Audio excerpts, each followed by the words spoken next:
I don't care who you think you are, but this lounge is for real passengers, not wannabe influencers with fake tickets. The words sliced through the refined atmosphere of the Platinum Elite Lounge like a knife through silk, delivered with the kind of cold precision that comes from years of practice. Vivian Blackwood stood behind her marble-topped reception desk, like a fortress commander defending her territory, her perfectly manicured fingers drumming against the surface as she sized up the young man standing before her with the kind of dismissive glare usually reserved for unwanted solicitors or lost tourists who had wandered into the wrong part of the airport. It was 2:30 on a humid Friday afternoon at Atlanta International Airport, and the lounge was buzzing with the usual mix of business executives, international travelers, and frequent flyers who had earned their way into this sanctuary of luxury through miles status or the simple act of paying for first-class tickets. The space itself was a testament to modern elegance, all polished chrome and rich mahogany, with floor-to-ceiling windows offering panoramic views of the busy tarmac where planes taxied like metallic birds preparing for flight. The air carried the subtle scent of expensive leather mixed with the aroma of freshly ground coffee and the faint hint of designer perfume that seemed to cling to everything in spaces like this. But right now, all of that careful ambiance was being shattered by the tension radiating from the reception area where Vivian Blackwood was making it abundantly clear that she had no intention of allowing 18-year-old Jalen Mitchell to set foot inside her domain, regardless of what his boarding pass might say. Vivian was the kind of woman who commanded attention the moment she entered a room, not just because of her striking beauty, but because of the way she carried herself with an air of absolute authority that seemed to suggest she had never encountered a problem she couldn't solve or a person she couldn't handle. At 42, she had maintained the kind of figure that turned heads and inspired envy. Her blonde hair styled in a perfect bob that never seemed to move, despite the constant activity of her job. Her makeup applied with the precision of someone who understood that appearance was power and presentation was everything. She wore a tailored navy blazer that hugged her curves in all the right places, paired with a crisp white blouse that was unbuttoned just enough to be professional, yet alluring, and a pencil skirt that emphasized her long legs and the confidence with which she moved through the world. Everything about Vivian Blackwood screamed success, from her expensive watch to her designer heels, to the way she held her head high as she looked down at people she deemed beneath her notice.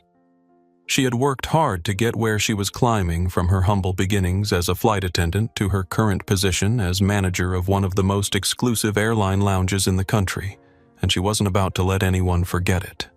This lounge was her kingdom, and she ruled it with an iron fist wrapped in a velvet glove, maintaining what she called standards with the kind of zealous dedication that would make a religious convert proud. Standing on the other side of that marble counter was Jalen Mitchell, and if you didn't know better, you might have dismissed him as just another teenager trying to punch above his weight. At 18, he had the kind of lean build that came from playing basketball in high school, though he'd given up the sport to focus on his studies during his senior year. He wore a simple gray hoodie that looked expensive if you knew what to look for, but ordinary if you didn't, paired with dark jeans and white sneakers that had seen better days, but were still clean and well-maintained.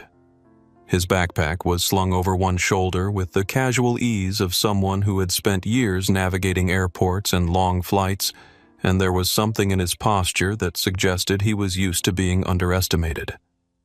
But if you looked closer, really looked, you might notice the subtle signs that there was more to Jalen Mitchell than met the eye. The hoodie might have looked simple, but it was cut from expensive cotton with stitching that spoke of quality rather than mass production. The watch on his wrist was understated, but had the kind of weight and craftsmanship that suggested a price tag most people his age couldn't afford. His backpack might have appeared worn, but it was made from premium leather that had been designed to look better with age, and the way he carried himself suggested someone who was comfortable in his own skin despite being surrounded by wealth and privilege. Right now, though, none of that mattered to Vivian Blackwood, who had taken one look at Jalen's appearance and skin color and made the kind of snap judgment that she would later claim was based on experience and intuition, but that any reasonable person would recognize as something much uglier. She had seen young black men in casual clothes before, had watched them try to talk their way into spaces they didn't belong, and she had developed what she considered to be a sixth sense for spotting trouble before it could disrupt the carefully maintained atmosphere of her lounge. Ma'am Jalen said, his voice steady and polite despite the insult that had just been thrown at him. "I have a boarding pass for flight SB 447 to London, first class seat 2A. I'd like to access the lounge while I wait for my flight." He reached into his pocket and pulled out his phone, the screen displaying his mobile boarding pass with all the relevant information clearly visible. The Skybridge Airlines logo prominently featured along with his seat assignment and the confirmation that he was indeed entitled to lounge access as a first-class passenger. But Vivian didn't even glance at the screen. Instead, she tilted her head slightly and gave him a smile that didn't reach her eyes, the kind of expression that managed to be both condescending and dismissive at the same time. "I'm sure you do, honey," she said, her voice dripping with the kind of fake sweetness that was somehow more insulting than outright hostility. "But see, we've been having some issues with our system today, and I need to verify that you're actually supposed to be here before I can let you in. You understand, right? We have to protect our legitimate passengers from any kind of disruption or confusion." The words hung in the air like smoke, carrying implications that were impossible to ignore. Around them, other passengers were beginning to take notice of the conversation, their attention drawn by the tension in Vivian's voice and the careful way she was speaking, as if she were dealing with a potentially dangerous situation that required delicate handling. A businessman in an expensive suit glanced up from his newspaper, his expression curious but wary.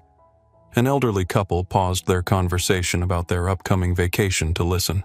A young woman with perfectly styled hair and a phone in her hand looked over with the kind of expression that suggested she smelled a story brewing. "What kind of verification do you need?" Jalen asked, and there was still no anger in his voice, just a calm patience that spoke of someone who had dealt with situations like this before. "I have my boarding pass, my ID, and my passport if you need additional documentation. I'm happy to provide whatever you need to confirm that I'm supposed to be here." Vivian's smile grew wider, but there was something predatory about it now, like a cat that had cornered a mouse and was taking its time before pouncing. "Well, you see, anyone can fake a mobile boarding pass these days. It's surprisingly easy with the right software, and we've had several incidents recently with people trying to sneak into the lounge using doctored screenshots and stolen confirmation numbers. So what I really need is for you to step aside while I call our security team to run a proper background check and verify that you actually purchased this ticket, rather than just downloading it from some website that specializes in helping people get access to places they don't belong." The accusation was delivered with such casual confidence that for a moment, the other passengers might have believed that this was indeed standard procedure, that Vivian Blackwood was simply doing her job and protecting the integrity of the lounge from potential fraud. But there was something in her tone, something in the way she emphasized certain words and looked at Jalen as she spoke, that made it clear this wasn't about procedure at all. This was about power and control and the kind of assumptions that people like Vivian made about people like Jalen based on nothing more than the color of their skin and their age. "I bought this ticket with my own credit card 3 weeks ago," Jalen said, and for the first time, there was an edge to his voice, a hint of the frustration that was building beneath his calm exterior. "I have the email confirmation, the receipt, and the charge on my bank statement if you'd like to see any of that. But what I don't understand is why you need all of this additional verification when all you have to do is scan the barcode on my boarding pass and confirm that I'm who I say I am." Vivian waved her hand dismissively, as if the very suggestion that she might be wrong was too ridiculous to consider seriously. "Like I said, honey, anyone can fake those things these days. What you're showing me could be completely fabricated, and I'd have no way of knowing until our security team does a proper investigation. Now, I'm trying to be nice about this, but I really need you to step aside and wait while I get this sorted out. There are real passengers waiting to check in, and I can't hold up the line for someone who might not even be supposed to be here. It was then that the businessman in the expensive suit decided to insert himself into the conversation, rising from his leather chair, with the kind of authoritative movement that suggested he was used to having his opinions heard and respected. Robert Henderson was the kind of man who had spent his entire career in boardrooms and first-class cabins, traveling for business more than pleasure and accumulating the kind of frequent flyer status that opened doors and commanded respect wherever he went. He was in his 50s with silver hair and the kind of well-fed appearance that spoke of expense account dinners and corporate entertainment, and he carried himself with the confidence of someone who had never been told he didn't belong somewhere. "Excuse me," he said, walking over to the reception desk with measured steps. "But I couldn't help overhearing your conversation, and I have to say I've been flying with Skybridge for over 20 years, and I've never seen this kind of verification process before. If this young man has a first-class boarding pass and proper identification, shouldn't that be sufficient for lounge access? I mean, isn't that how this is supposed to work?"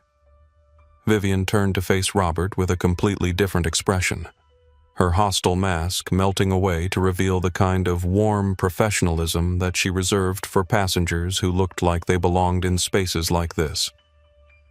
"Mr. Henderson," she said clearly, recognizing him as one of her regular customers, "I completely understand your concern, and under normal circumstances you'd be absolutely right. But we've had some security issues recently with people using sophisticated fake documents to gain unauthorized access to the lounge, and management has instructed us to be extra vigilant about verifying the authenticity of boarding passes, especially when they involve passengers who don't fit our typical demographic profile." The phrase "typical demographic profile" hung in the air like a slap, its implications so obvious that even Robert Henderson, who had lived his entire life insulated from the kind of discrimination that Jalen faced on a regular basis, couldn't help but understand what Vivian was really saying. The businessman's expression shifted, his eyebrows drawing together in a frown as he looked from Vivian to Jalen and back again, processing the reality of what he was witnessing. "Are you saying," Robert asked slowly, his voice careful and measured, "that you're subjecting this passenger to additional scrutiny because of how he looks, rather than because of any actual evidence that his documents are fraudulent?" Vivian's composure slipped for just a moment, her eyes flashing with irritation at being challenged by someone whose opinion actually mattered to her. "Of course not," she said quickly, her voice rising slightly in pitch. "This has nothing to do with appearance and everything to do with security protocol. We've received specific intelligence about fake boarding passes being used by certain types of individuals to gain unauthorized access to premium facilities, and we have a responsibility to our legitimate passengers to ensure that only authorized individuals are allowed into this lounge." But even as she spoke, her eyes kept returning to Jalen, scanning his appearance with the kind of obvious calculation that made it clear exactly what kind of certain types of individuals she was worried about. Her gaze lingered on his hoodie, his skin color, his youth, and the way he carried himself with a quiet confidence that she clearly found threatening in someone who didn't look like her idea of a first-class passenger. Meanwhile, other passengers were beginning to take notice of the confrontation, their conversations trailing off as they turned their attention to the drama unfolding at the reception desk. A young woman with a phone in her hand was watching intently, her thumb hovering over her screen as she debated whether this was worth recording. An elderly couple whispered to each other in concerned tones. A family with small children looked uncomfortable, the parents clearly trying to decide whether they should intervene or simply mind their own business. The atmosphere in the lounge was shifting, the comfortable bubble of privilege and exclusivity being punctured by the ugly reality of what was happening right in front of everyone.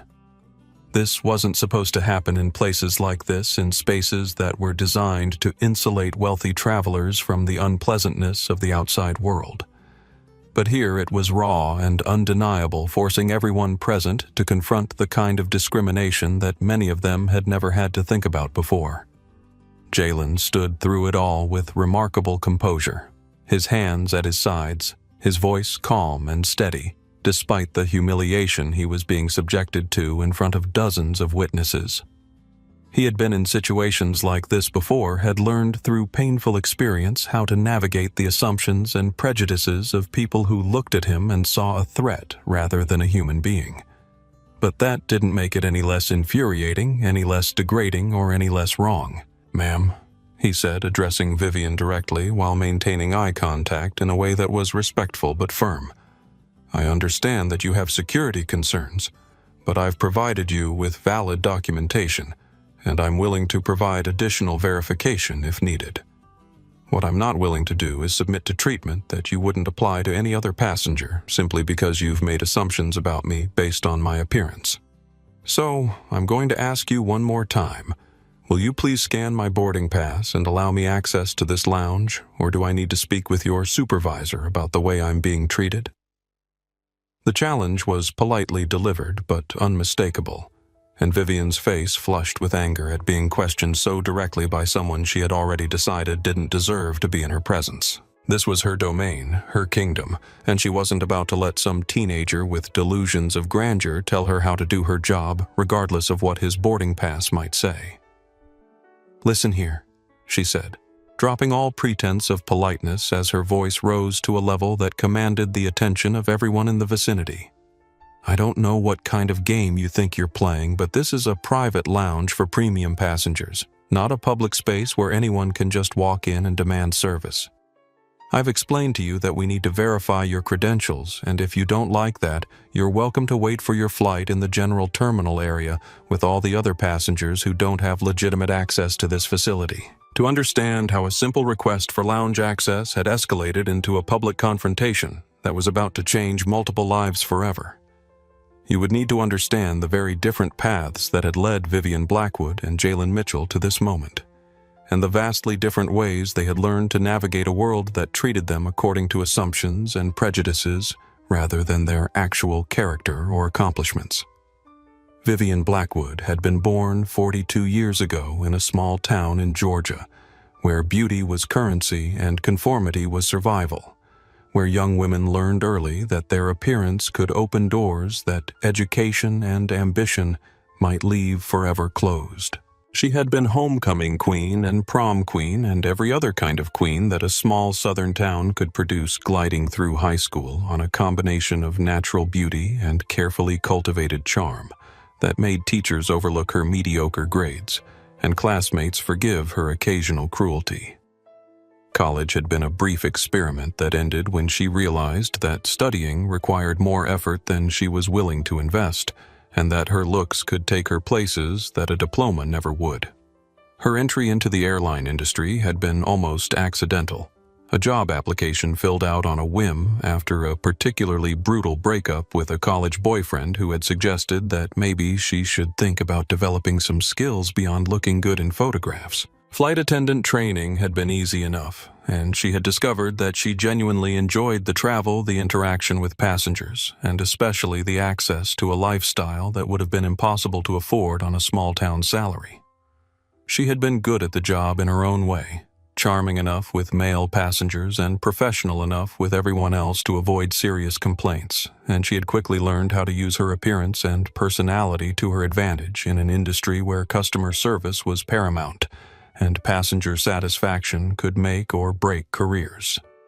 The years had passed quickly in a blur of flights and layovers and hotel rooms, and Vivian had watched her contemporaries settle down into suburban marriages and motherhood while she continued to chase the kind of excitement and luxury that came with a career in aviation. She had married once to a businessman she met in first class, who had seemed like the answer to all her financial concerns. But the marriage had lasted less than 3 years before dissolving in a messy divorce that left her with alimony payments and a bitter understanding that beauty and charm could only take you so far in a world where money ultimately talked louder than anything else. Her promotion to management had come through a combination of seniority politics and her ability to maintain the kind of polished appearance that airline executives believed would reassure premium passengers that they were receiving the level of service they had paid for. The Platinum Elite Lounge at Atlanta International Airport was considered one of the most prestigious positions in the Skybridge Airlines operation, catering to the wealthy business travelers and international passengers who generated the bulk of the airline's profits and demanded treatment that reflected their importance to the company's bottom line. It was a position that suited Vivian perfectly, allowing her to exercise the kind of authority she had always craved while surrounding herself with the luxury and exclusivity that she felt she deserved after years of serving other people's needs and demands. She had transformed the lounge into her personal domain, implementing what she called elevated standards that emphasized appearance behavior and the kind of unspoken codes that separated the truly elite from those who merely aspired to join their ranks. She prided herself on being able to identify potential troublemakers, at a glance distinguishing between passengers who belonged in premium spaces and those who were trying to access privileges they hadn't earned. Over the 15 years she had worked for Skybridge Airlines, Vivian had developed an instinct for reading people that she trusted more than any written policy or official procedure. She could tell if a suit was tailored or off the rack, whether a watch was genuine or counterfeit, and most importantly, whether someone carried themselves with the kind of confidence that came from actual wealth and status, or the nervous energy of someone trying to pretend they belonged in circles that were naturally closed to them. It was a skill that had served her well in maintaining what she considered to be the appropriate atmosphere in the lounge, keeping out the kind of passengers who might disrupt the carefully cultivated environment that premium customers expected and deserved. In her mind, she wasn't discriminating against anyone. She was simply maintaining standards that protected the investment that legitimate passengers had made in their travel experience. First-class tickets where expensive lounge memberships cost thousands of dollars per year. And the people who paid those prices deserved to be surrounded by others who shared their values and understood their expectations. It wasn't about race or class or any of the other divisive categories that people use to create problems where none existed. It was about maintaining the kind of exclusive environment that made premium travel worth the premium price. Of course, if you had asked any of her colleagues or the passengers who interacted with her on a regular basis, they might have told you a different story about Vivian Blackwood and her approach to customer service. There had been complaints over the years, whispered conversations about passengers who had been subjected to additional scrutiny or denied access for reasons that seemed to have more to do with their appearance than their documentation. But those complaints had always been handled discreetly smoothed over by managers who understood that premium customer service sometimes required difficult decisions, and that employees like Vivian were valuable assets who deserved the benefit of the doubt when conflicts arose. Jalen Mitchell's story began in a very different place in a household where excellence was expected rather than extraordinary, and where success was measured not by appearance or possessions but by character and achievement. And at 18, he had already accomplished more than most people twice his age, graduating valedictorian from one of Atlanta's most competitive private schools, while also founding a nonprofit organization that provided technology training to underserved communities and maintaining a perfect record in academic competitions that had taken him to state and national levels.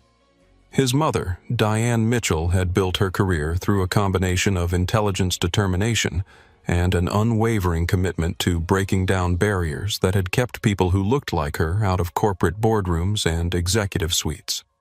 As Chief Operating Officer of Skybridge Airlines, she was one of the highest-ranking black women in the aviation industry, responsible for overseeing operations that affected millions of passengers and thousands of employees across 6 continents. It was a position she had earned through 25 years of hard work, strategic thinking, and the kind of political savvy that allowed her to navigate corporate hierarchies that had been designed to exclude people like her from positions of real power and influence. Diane had raised Jalen to understand that excellence was not optional, that he would be held to higher standards than his white peers, and that he would need to work twice as hard to receive half the recognition that others might take for granted. But she had also taught him about dignity, about maintaining his composure in the face of ignorance and prejudice, and about the importance of choosing his battles carefully, rather than allowing other people's assumptions to derail him from his goals and aspirations. She had shared stories of her own experiences, the microaggressions and outright discrimination she had faced throughout her career, and the strategies she had developed for turning other people's underestimation into her own advantage.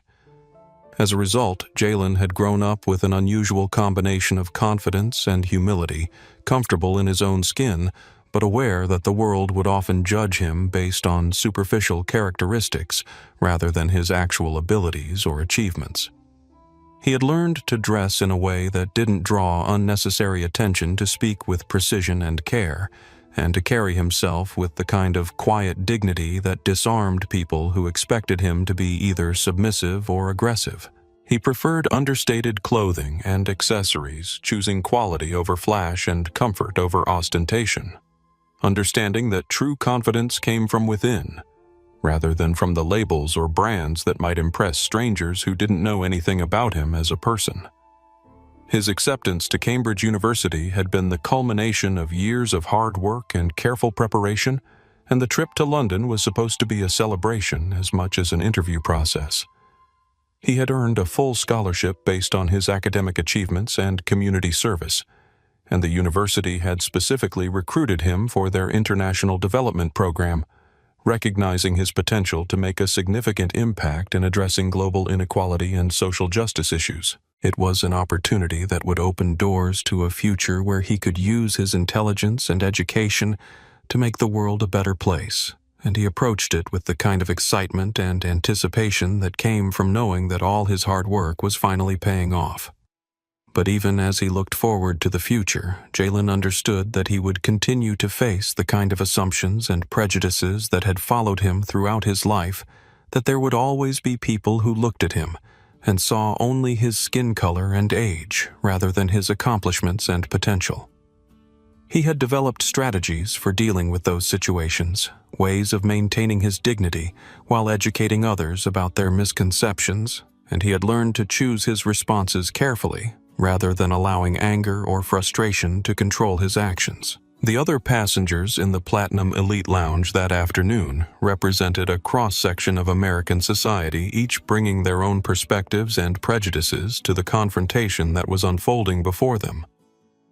Robert Henderson, the businessman who had initially questioned Vivian's treatment of Jalen, was a decent man who had lived his entire life insulated from the kind of discrimination that people of color faced on a daily basis, but who was intelligent enough to recognize injustice when he saw it, and brave enough to speak up when his conscience demanded action.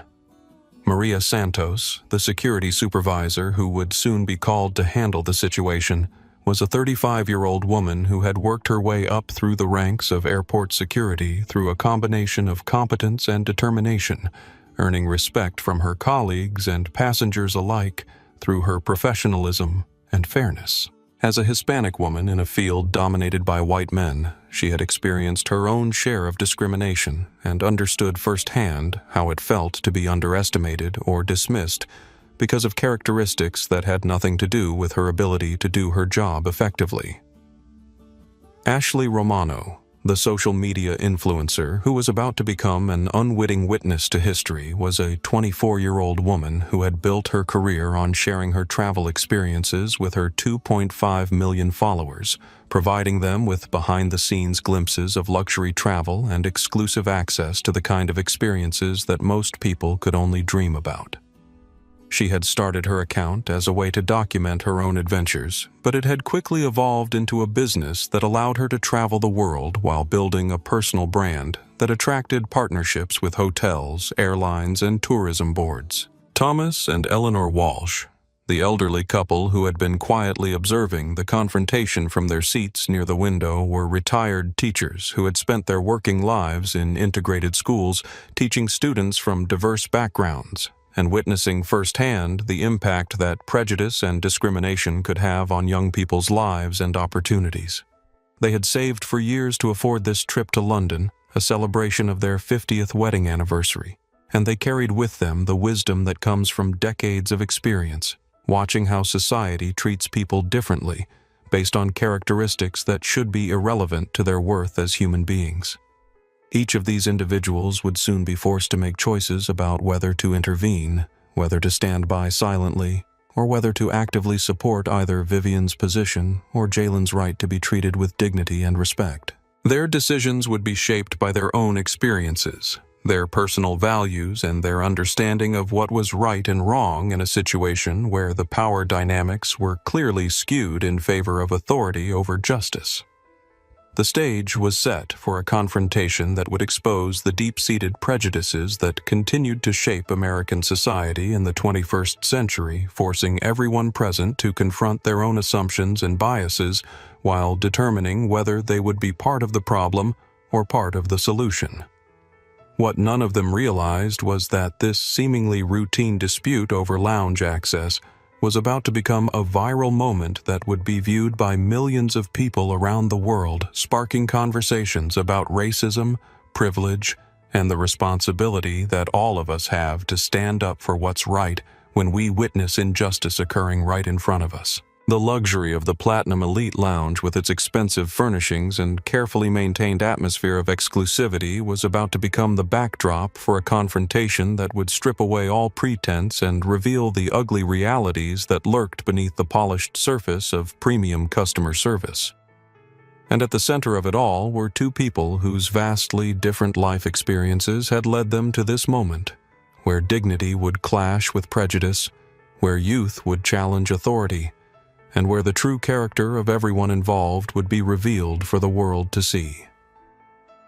The tension in the Platinum Elite Lounge was becoming impossible to ignore, as Vivian Blackwood's voice carried across the elegant space, drawing the attention of passengers who had come here specifically to escape the kind of drama that was now unfolding right in front of them. What had started as a routine request for lounge access was rapidly escalating into something much more serious, and the carefully maintained atmosphere of luxury and exclusivity was being shattered by the raw reality of what was happening at the reception desk.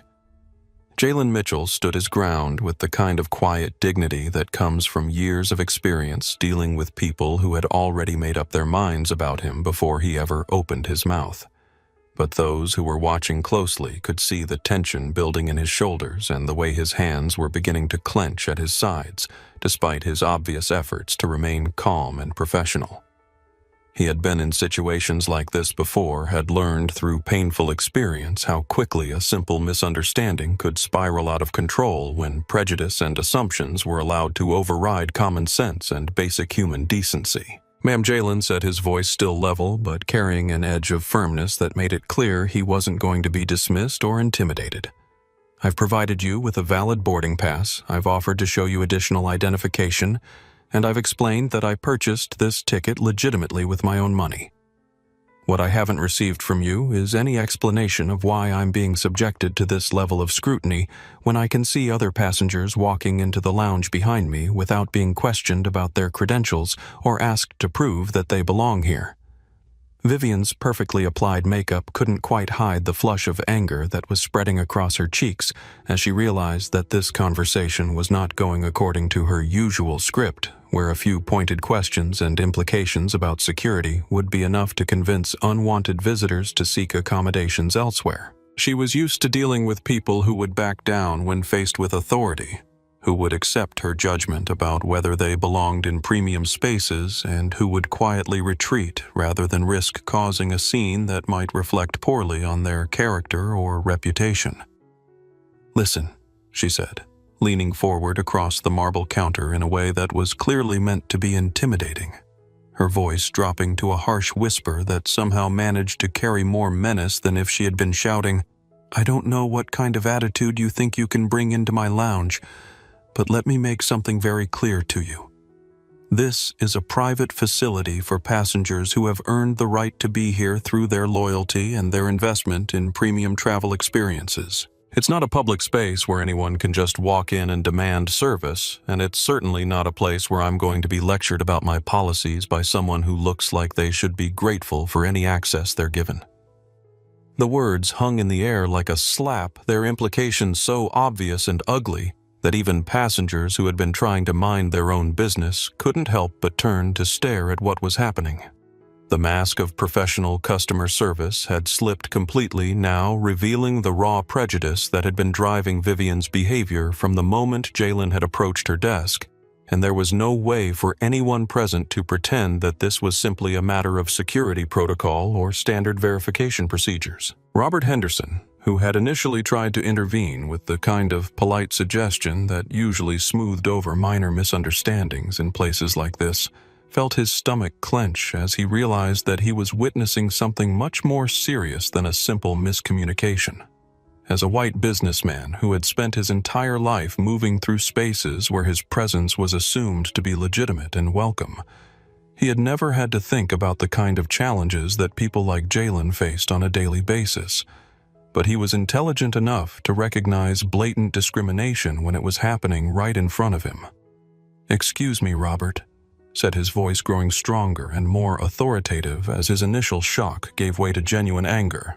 "But what I just heard you say is completely inappropriate and potentially illegal.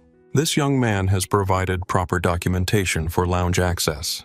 He has been polite and respectful throughout this entire interaction, and you have just made comments that suggest you're denying him service based on his appearance, rather than any legitimate policy or procedure.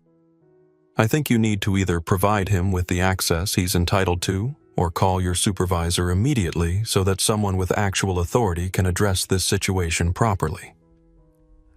Vivian whirled to face Robert with the kind of fury that comes from being challenged by someone whose opinion actually mattered to her, someone whose complaint could actually impact her career and reputation in ways that would be difficult to explain or cover up. She had built her position on her ability to maintain what she called appropriate standards, while avoiding the kind of public confrontations that could draw unwanted attention from corporate headquarters. And now she found herself in exactly the situation she had always been careful to avoid. "Mr. Henderson," she said, her voice tight with barely controlled rage. "I appreciate your concern, but this is a security matter that requires careful handling according to protocols that you may not be familiar with. We've had numerous incidents with fraudulent documents and unauthorized access attempts, and management has made it very clear that we're supposed to err on the side of caution when we encounter passengers who don't fit the typical profile of our legitimate customers." But even as she spoke, Vivian realized that she was digging herself deeper into a hole that was becoming harder to escape from with each word she uttered. The phrase "typical profile" was hanging in the air like an admission of guilt, and she could see from the expressions on the faces around her that people were beginning to understand exactly what she meant by that euphemism. Ashley Romano, who had been quietly watching the confrontation unfold while debating whether it was worth documenting, finally made the decision that would change everything. As a social media influencer with 2.5 million followers, she had developed an instinct for recognizing moments that had the potential to go viral, and everything about this situation was screaming that this was one of those moments where someone with a platform had a responsibility to make sure the truth was captured and shared with the world. She pulled out her phone and began recording her thumb tapping the screen to start a live stream that would immediately alert her followers that something significant was happening. Within seconds, viewers began joining the stream, their comments appearing at the bottom of her screen as they tried to understand what they were witnessing and demanded that she move closer to capture the audio more clearly. "What we have here," Ashley said quietly into her phone, her voice carrying the kind of professional narration that her followers had come to expect from her travel content, "is a situation at the Skybridge Airline's Platinum Elite Lounge at Atlanta International Airport, where a young black passenger with what appears to be legitimate documentation is being denied access, while being subjected to what can only be described as discriminatory treatment. I'm going to document what's happening here because this is exactly the kind of situation that people need to see and understand." The number of viewers on her live stream was climbing rapidly as her followers began sharing the link across their own social media platforms, and the comments section was filling up with outrage and demands for action as people who were watching from around the world began to understand the injustice that was unfolding in real time. Ashley moved closer to the reception desk, holding her phone in a way that captured both Vivian's face and Jalen's, making sure that the audio was clear enough for her viewers to hear every word that was being exchanged.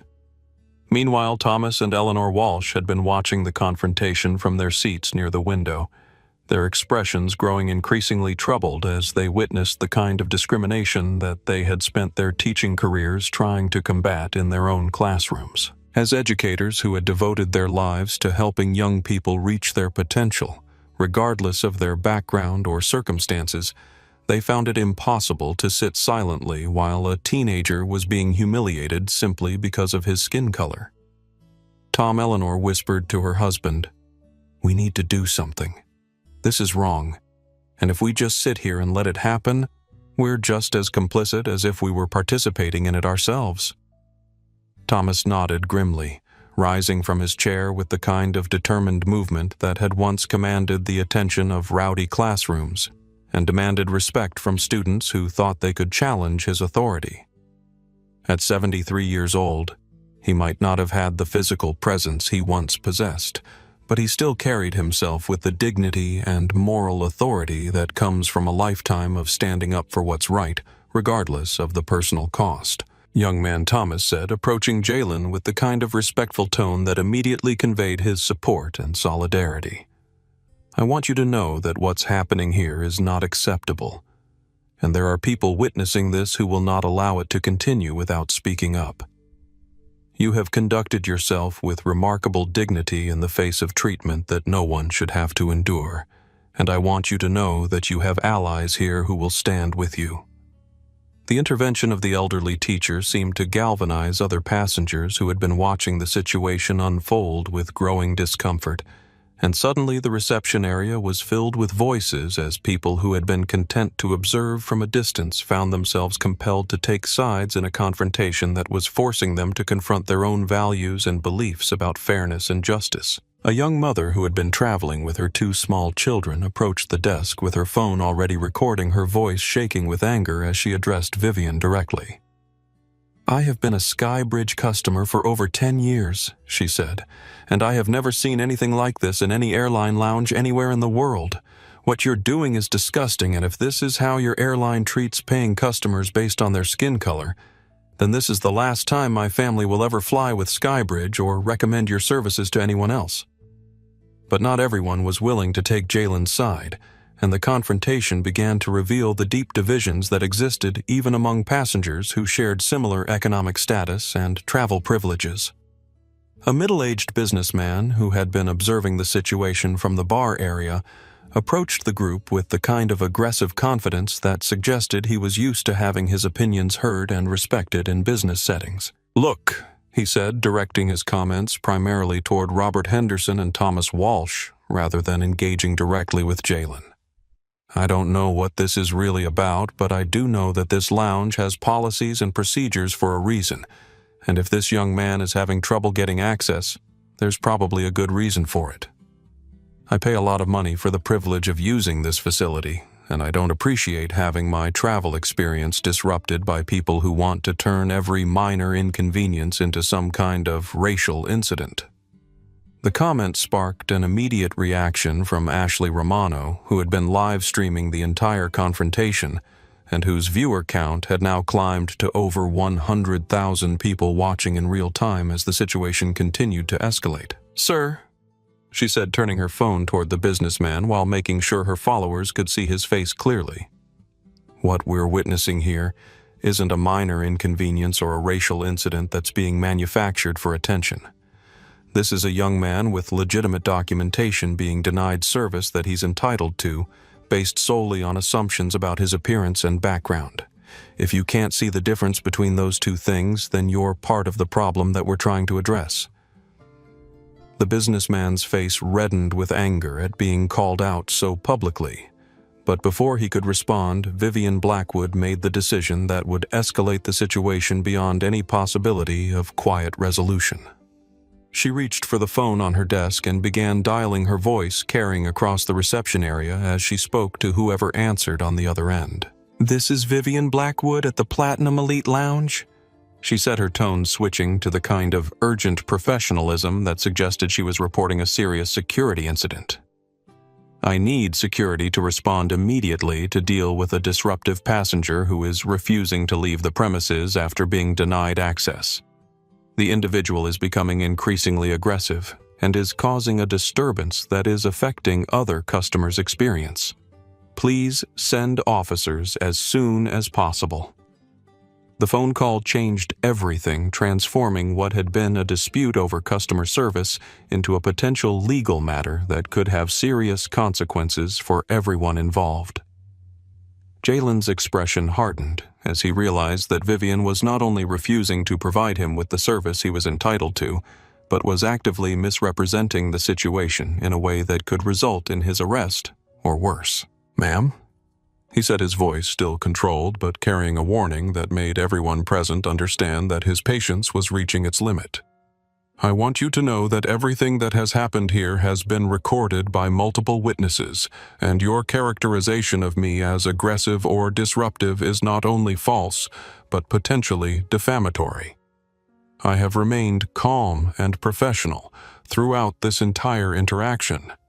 I have not raised my voice or made any threatening gestures, and I have simply asked to be treated with the same respect and courtesy that you would show to any other paying customer."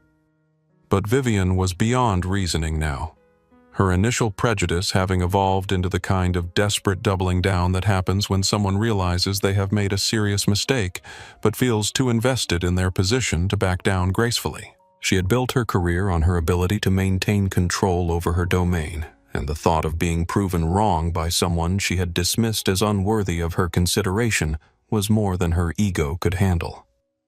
"Security is on their way," she announced to the assembled crowd, her voice carrying a note of triumph that suggested she believed she had won some kind of victory, and they'll be able to sort out this situation properly and restore the peaceful atmosphere that our legitimate customers deserve and expect when they choose to spend their time and money in our premium facilities. The next few minutes would determine whether this confrontation would be resolved quietly, or whether it would become the kind of viral moment that changes careers, reputations, and lives in ways that no one present could possibly have anticipated when Jalen Mitchell first approached the reception desk with nothing more than a polite request for lounge access and the assumption that he would be treated with basic human dignity.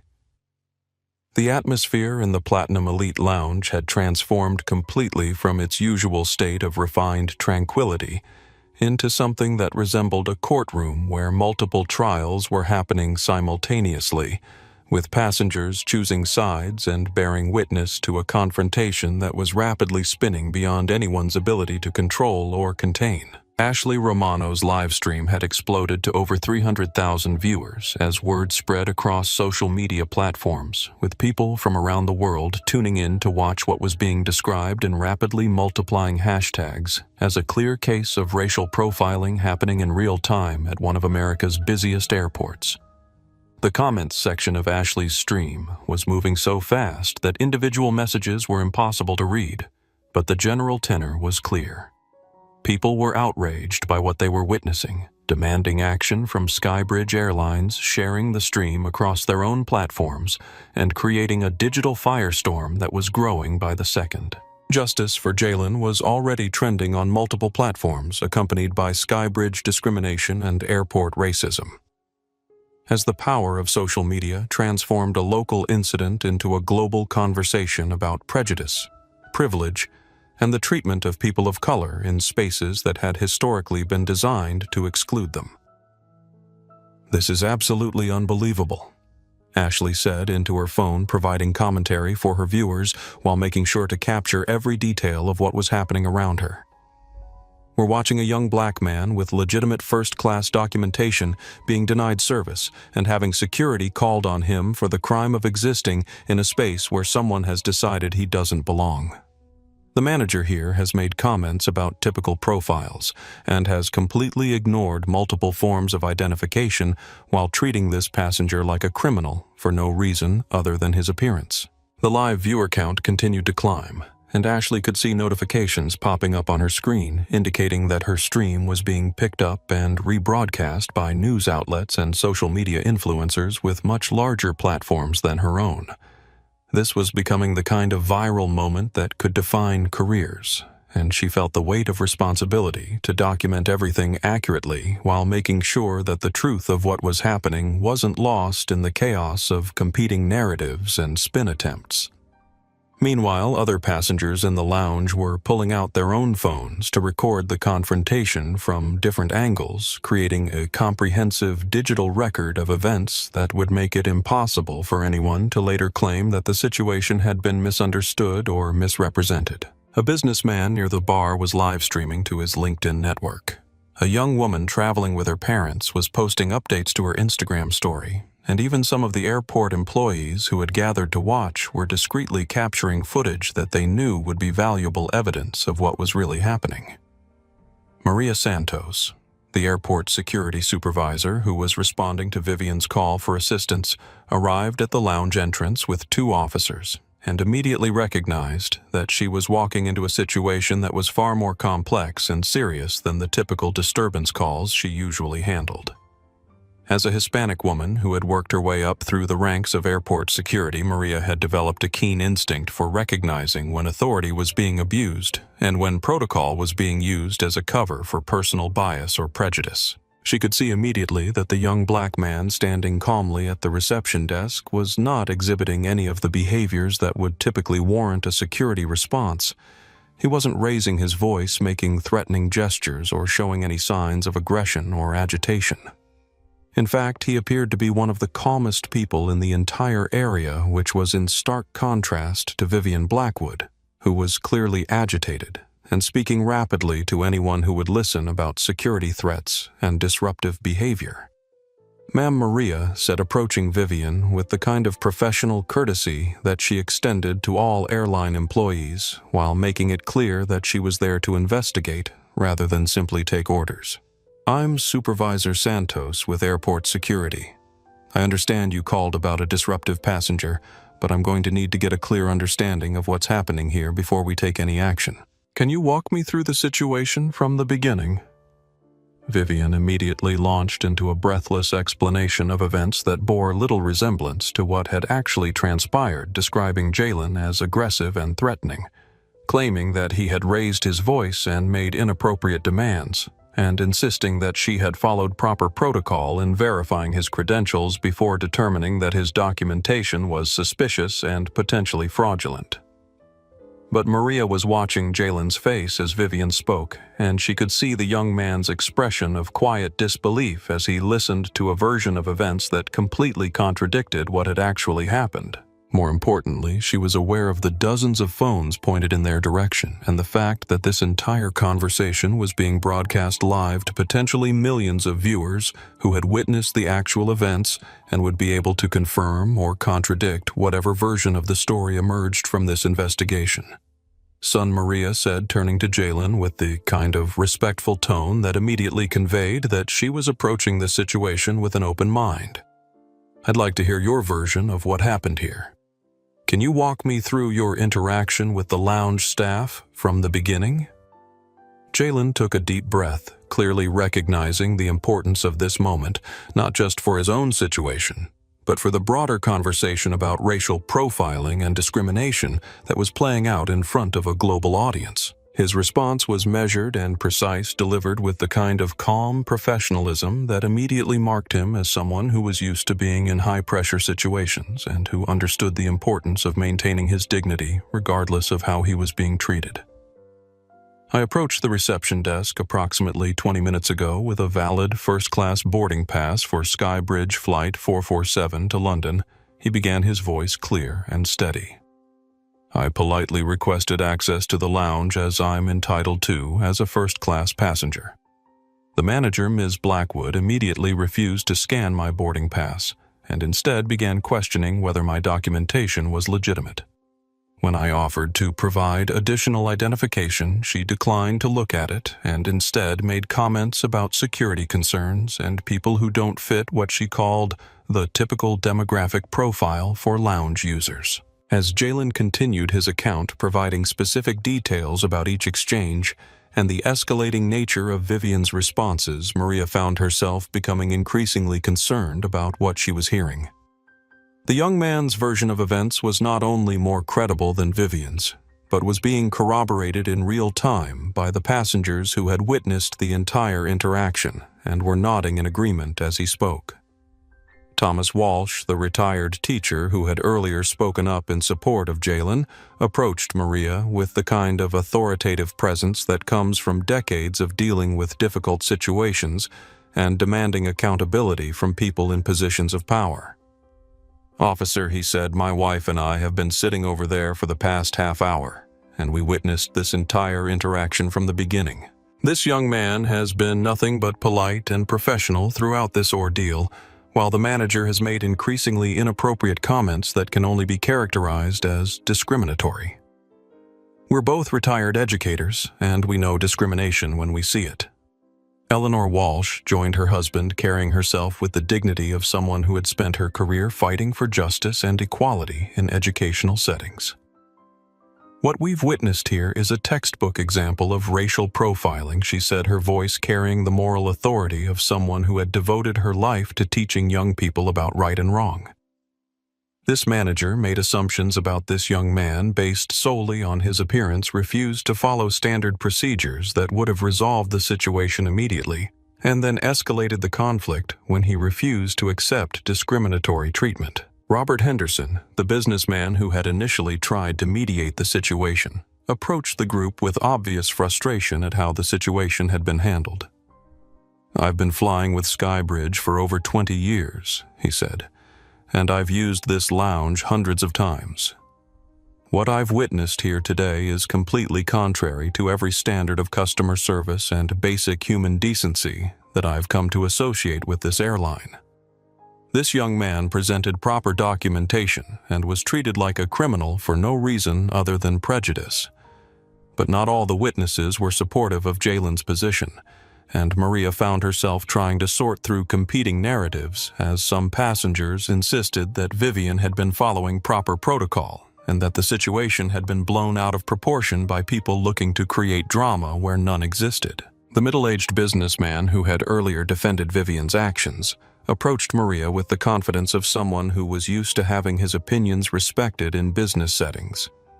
"Look, officer," he said, "I don't want to get involved in some kind of political situation, but the fact is that this lounge has security protocols for a reason, and if the manager determined that additional verification was needed, then that should be the end of it. All this talk about discrimination is just an excuse to avoid following the rules that everyone else has to follow." Ashley Romano, who had been documenting the entire conversation for her live stream audience, immediately challenged the businessman's characterization of events. "Sir," she said, making sure her phone captured his response, "can you explain what security protocols require a manager to refuse to scan a valid boarding pass while making comments about demographic profiles? Because I've been traveling for years and documenting airline customer service, and I've never seen any legitimate policy that would justify what we've witnessed here today." The confrontation was becoming more complex by the minute as passengers chose sides, and Maria found herself trying to investigate a situation where the basic facts were being disputed despite the presence of multiple witnesses and extensive video documentation. She was also acutely aware that this was no longer just a routine airport security matter but had become a public relations nightmare for Skybridge Airlines that was playing out in real time before a global audience. Officer James Crawford, one of Maria's subordinates who had responded to the initial call, was growing increasingly uncomfortable as he recognized the implications of what they were being asked to handle. As a Hispanic police officer who had experienced his own share of discrimination throughout his career, he was sensitive to situations where people of color were being treated unfairly by authority figures, and everything about this situation was setting off alarm bells in his mind. Supervisor James said quietly, pulling Maria aside for a brief consultation away from the assembled crowd, "I think we need to be very careful about how we handle this. The young man doesn't appear to have violated any laws or airport regulations. The documentation he's provided appears to be legitimate, and the manager's explanation of events doesn't match what the witnesses are saying. If we arrest him or remove him based on what appears to be discriminatory treatment, we're going to be on the wrong side of a situation that's already getting national attention." Maria nodded, grimly understanding that they were facing the kind of situation that could define careers and create lasting consequences for everyone involved. She had seen too many cases where law enforcement officers had allowed themselves to be used as tools of discrimination, and she was determined not to let that happen on her watch, regardless of the pressure she might face from airline management or other authority figures. "I need to see this boarding pass and any other documentation," Maria announced to the assembled group, making it clear that she was going to conduct her own independent verification rather than simply accepting anyone's word about what was or wasn't legitimate. Jalen immediately pulled out his phone and showed her his mobile boarding pass, along with his driver's license passport and the email confirmation of his ticket purchase. Maria examined each document carefully using her own scanner to verify the barcode on the boarding pass and confirm that it was indeed valid, and that Jalen was entitled to first-class seating and lounge access. She also checked his identification against airline databases to confirm that there were no security flags or concerns associated with his name or travel history. Every check confirmed what should have been obvious from the beginning. Jalen Mitchell was a legitimate passenger who had purchased a first-class ticket and was entitled to all the services and privileges that came with that purchase. "Ma'am," Maria said, turning to Vivian with an expression that made it clear she was not pleased with what her investigation had revealed based on my review of this passenger's documentation. "Everything appears to be completely legitimate and in order. His boarding pass is valid, his identification is proper, and there are no security concerns associated with his travel profile. Can you explain to me why standard verification procedures weren't followed, and why this situation was escalated to the point where law enforcement was called?" Vivian's face had grown increasingly pale as she realized that her version of events was being demolished by an investigation that was revealing the complete lack of justification for her actions. She attempted to maintain her position by claiming that she had followed proper protocol, and that there had been legitimate security concerns that warranted additional scrutiny, but her explanations were becoming increasingly incoherent as she struggled to justify behavior that was clearly indefensible. "I was following the training we received about identifying potential security threats," she said, her voice rising with desperation. "We were told to be vigilant about passengers who might be using fraudulent documentation or who didn't fit the profile of typical first-class travelers. I was just doing my job and protecting the other passengers from potential problems." The explanation only made the situation worse, as it essentially confirmed that Skybridge Airlines had been training their employees to profile passengers based on appearance rather than following standard verification procedures that would treat all customers equally regardless of their demographics. Ashley Romano's live stream audience was exploding with comments demanding boycotts of the airline and criminal charges against both Vivian and the company for institutionalized discrimination. Maria realized that she was dealing with a situation that went far beyond a simple customer service dispute and had revealed evidence of potential civil rights violations that would need to be investigated by federal authorities. She also understood that anything she did or didn't do at this moment would be scrutinized by millions of people who were watching the situation unfold in real time. "Mr. Mitchell," Maria said, addressing Jalen with the respect and professionalism that should have been extended to him from the beginning. "Based on my investigation, you have been subjected to discriminatory treatment that has no basis in legitimate security concerns or airline policy. You are absolutely entitled to access this lounge, and I apologize on behalf of airport security for the way this situation has been handled." She then turned to Vivian with an expression that conveyed both professional disappointment and personal disgust at what she had witnessed. "Ms. Blackwood, your treatment of this passenger appears to constitute discrimination based on race, and I will be filing a report with federal authorities regarding potential civil rights violations. I strongly recommend that you contact your supervisor and legal counsel because this situation has created liability for both you personally and for Skybridge Airlines as a company." The crowd of passengers who had been watching the entire confrontation erupted in applause and cheers as justice finally seemed to be prevailing.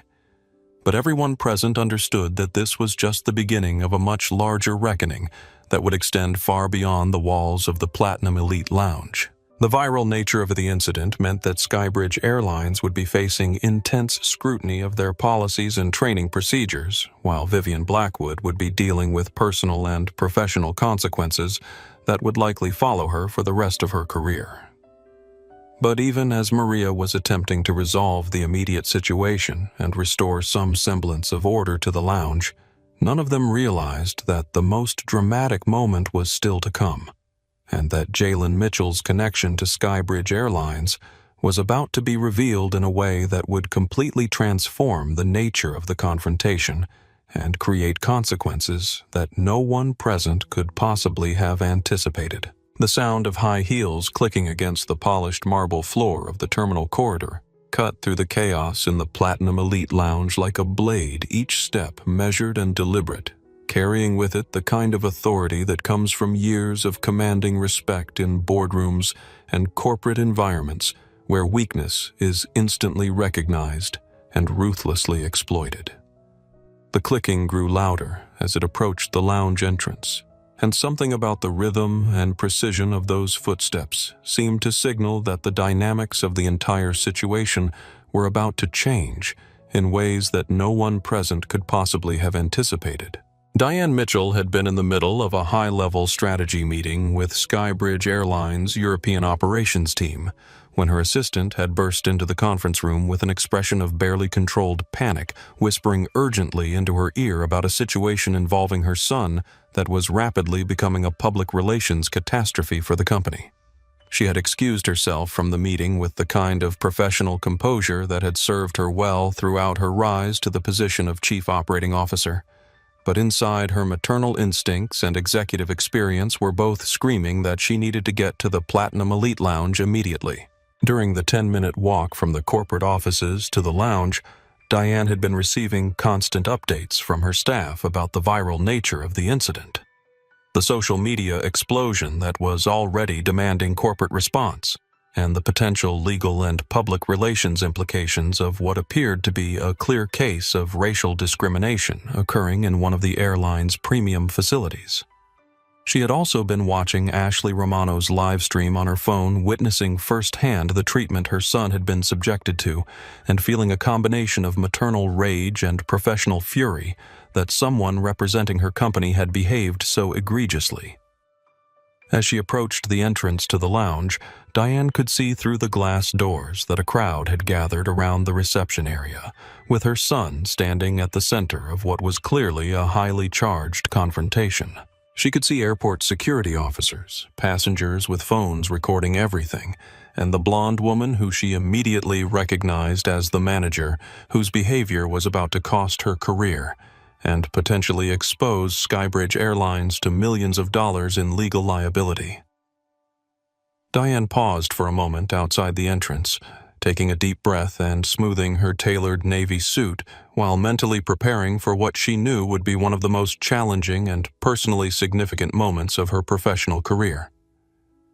She was about to walk into a situation where her roles as a mother and as a corporate executive would intersect in ways that could define not only her son's future, but also her own legacy and the reputation of the company she had devoted her life to building. The conversations in the lounge began to fade as passengers noticed the striking woman in the expensive suit, who was approaching with the kind of confident stride that immediately marked her as someone of importance.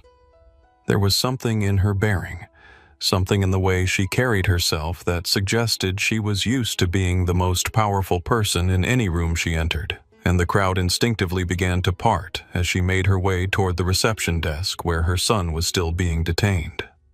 Vivian Blackwood, who had been continuing to insist to anyone who would listen that she had followed proper protocol and that the entire situation was being blown out of proportion by people looking to create controversy where none existed, suddenly found herself face to face with a woman whose presence seemed to command instant attention and respect from everyone in the vicinity. Something about the newcomer's appearance and demeanor triggered a warning in Vivian's mind, a sudden recognition that the power dynamics of the entire situation were about to shift dramatically. Ms. Blackwood Diane said, her voice carrying the kind of ice-cold authority that comes from years of making decisions that affect thousands of people and millions of dollars. "I'm Diane Mitchell, Chief Operating Officer of Skybridge Airlines. I understand you've been having some difficulty with my son." The words hit the assembled crowd like a physical blow, creating a moment of absolute silence as everyone present processed the implications of what they had just heard. Vivian's face went completely white as the reality of the situation crashed down on her like a tidal wave, and she suddenly understood that the young man she had been humiliating and discriminating against for the past hour was not just another passenger, but the son of one of the most powerful executives in the entire aviation industry. Ashley Romano's live stream exploded with comments as her viewers realized that they were witnessing what was about to become one of the most spectacular examples of instant karma ever captured on video, while her follower count jumped to over 800,000 as word spread across social media platforms that the story had taken an incredible turn that no one could have predicted. "Oh my God," Ashley whispered into her phone, her voice barely audible but clearly conveying her amazement at what was unfolding in front of her. "You guys, the plot twist of all plot twists just happened. The young man who has been discriminated against for the past hour is the son of the Chief Operating Officer of the airline. The manager who has been treating him like a criminal just called security on the boss's son. Maria Santos, the airport security supervisor who had been trying to restore order to the situation, immediately recognized the name and understood that she was now dealing with someone whose authority exceeded that of virtually anyone else at the airport. As someone who had worked in airport security for over 15 years, she was familiar with the hierarchy of airline management and knew that Diane Mitchell was one of the most powerful and respected executives in the industry. "Ma'am," Maria said, stepping forward with the kind of professional respect that she would extend to any senior airline executive, "I'm Supervisor Santos with Airport Security. I've been investigating this situation, and I want you to know that your son has conducted himself with remarkable composure and dignity throughout this entire ordeal. Based on my review of his documentation and witness statements, he has been subjected to discriminatory treatment that has no basis in legitimate security concerns or airline policy."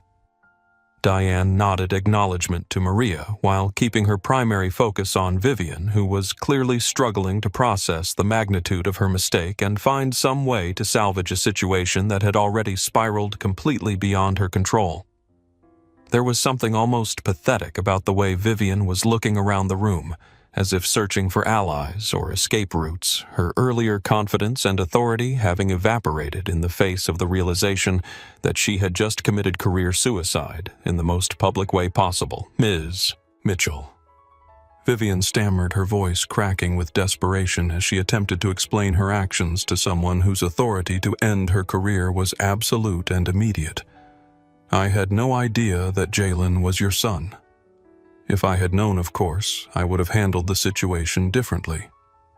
But you have to understand that we've been having security issues, and I was just following the protocols that we've been trained to implement when we encounter passengers who might be using fraudulent documentation." The explanation only made the situation worse, as it essentially confirmed that Vivian's treatment of Jalen had been based on assumptions about his appearance and background, rather than any legitimate security concerns. It also raised the disturbing implication that she would have treated him better if she had known about his family connections, which suggested that her concept of appropriate customer service was based on social status rather than basic human dignity. "Miss Blackwood Diane," said, her voice remaining perfectly controlled but carrying undertones that made it clear she was exercising enormous restraint. "Are you telling me that your decision to deny my son service and call security was based on your assessment of whether he looked like someone who belonged in this lounge and that you would have treated him differently if you had known his family background?" Because if that's the case, then you've just admitted to exactly the kind of discriminatory behavior that violates both federal civil rights laws and every policy that this company has regarding equal treatment of passengers. The crowd of witnesses was hanging on every word of the exchange, understanding that they were witnessing the kind of accountability that rarely happened in real time, and that would likely be studied in business schools and diversity training programs for years to come. The viral nature of the incident meant that millions of people around the world were watching a powerful corporate executive hold her own employee accountable for discrimination against her son, creating a teachable moment about justice consequences and the importance of treating everyone with dignity regardless of their appearance or background. Jalen, who had remained remarkably composed throughout the entire ordeal, finally spoke up as he watched his mother confront the woman who had spent the past hour treating him like a criminal. "Mom," he said, his voice carrying a mixture of relief and residual anger. "She refused to scan my boarding pass, made comments about demographic profiles, and told security that I was being aggressive and threatening when all I did was ask to be treated with basic respect. Everything she's told you about following protocol is false." Diane's expression hardened as she listened to her son's account, and those who were watching could see the controlled fury of a mother whose child had been attacked, combined with the strategic thinking of a corporate executive who understood the legal and public relations implications of what had occurred. She pulled out her phone and began scrolling through what was clearly a contacts list that included some of the most powerful people in the aviation industry. Vivian. She said, her use of the woman's first name somehow managing to sound more ominous than any formal title. "I want you to understand that everything that has happened here today has been documented by multiple witnesses and broadcast live to hundreds of thousands of people around the world. Your behavior has exposed this company to potential civil rights violations, created a public relations crisis that will require significant resources to address, and most importantly, caused pain and humiliation to my son, for no reason other than your personal prejudices." She paused in her scrolling to look directly at Vivian, and the intensity of her gaze was such that several people in the crowd unconsciously took a step back. "I'm going to make 2 phone calls right now," Diane continued. "The first will be to our Human Resources Director to initiate termination proceedings against you for cause, which means you'll lose not only your job, but also your pension and benefits. The second will be to our legal department to begin an investigation into potential civil rights violations and determine what criminal charges might be appropriate in this situation." Vivian's legs nearly gave out as she realized that her 15-year career with Skybridge Airlines was ending in the most humiliating way possible, and that the consequences of her actions would likely follow her for the rest of her professional life. The aviation industry was relatively small, and word of something like this would spread quickly through professional networks, making it virtually impossible for her to find comparable employment elsewhere. "Please," Vivian begged, tears beginning to stream down her carefully made-up face. "I have a mortgage, car payments. I can't lose my job over a misunderstanding. I've been with this company for 15 years. I've never had any complaints. This was just a mistake. It wasn't personal." But Diane was already dialing her fingers, moving across her phone screen with the efficiency of someone who was used to making decisions quickly and implementing them immediately. The crowd watched in fascination as one of the most powerful executives in the airline industry took direct action to address discrimination that had occurred in her own company, creating the kind of real-time accountability that most people never got to witness. "David," Diane said into her phone, clearly speaking to someone in a position of authority. "This is Diane Mitchell. I'm standing in the Platinum Elite Lounge at Atlanta International, where one of our managers has just subjected my son to racial discrimination while refusing him service that he was entitled to as a first-class passenger. The entire incident has been captured on video and broadcast live to hundreds of thousands of viewers, and I need you to initiate immediate termination procedures for cause against Vivian Blackwood, manager of this facility. The conversation continued for several minutes as Diane provided details about the incident and coordinated the corporate response that would be necessary to address both the immediate situation and the broader implications for the company's policies and training procedures.